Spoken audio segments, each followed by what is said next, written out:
Secretary Anthony Blinken, foreign ministers, other distinguished officials, ladies and gentlemen. Good morning from Port of Spain, Trinidad.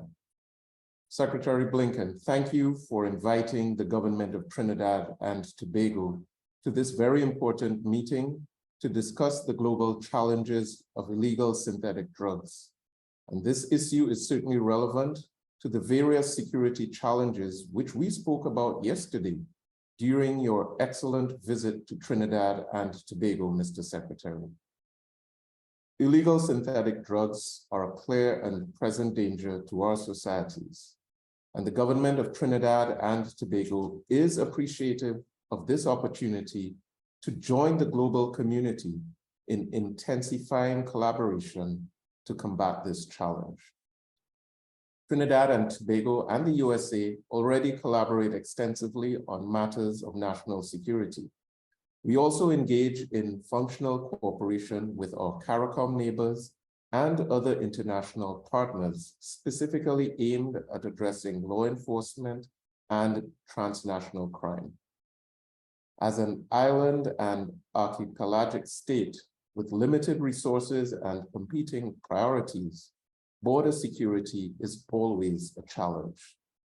Chair, there is clear evidence that illicitly manufactured synthetic drugs such as fentanyl, tramadol, synthetic cannabinoids, and methamphetamine threaten public health, national security, and social progress. What is especially alarming is the ease with which these synthetic drugs can be manufactured and smuggled across borders. It behooves us, therefore, to work together to counter this threat.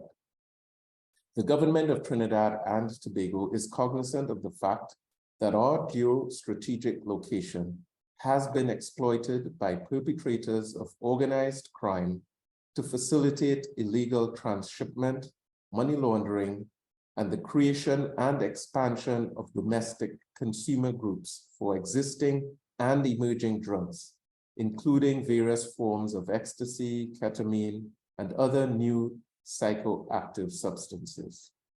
We have observed that there's a slow increase in the legal use of synthetic drugs among citizens, especially among secondary school and university students. And since 2019, our law enforcement and border control officials have been undertaking training to identify drugs that fall within this category. The government has worked assiduously to put measures in place to counter these challenges. One example is the Early Warning System Trinidad and Tobago Working Group. This is an interinstitutional, multidisciplinary network comprising key stakeholders to generate and exchange information for the early detection of events resulting from the appearance of new psychoactive substances and other emerging drug phenomena that may pose a threat to public health. The assessment of risks related to the presence of those substances and the issuance of early warnings to key stakeholders to produce effective responses. The chair of that Early Warning System of Trinidad and Tobago is placed within an integrated threat assessment center within the office of the Prime Minister.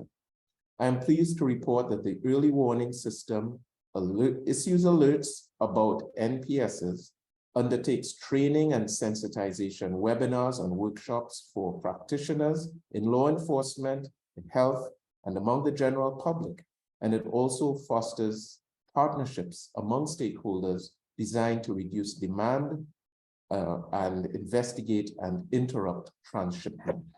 As I conclude, allow me to reaffirm that the government remains committed to working in close collaboration with the United States of America and all partners to combat the grave and growing risk of illegal synthetic drugs to the health and safety of people around the world.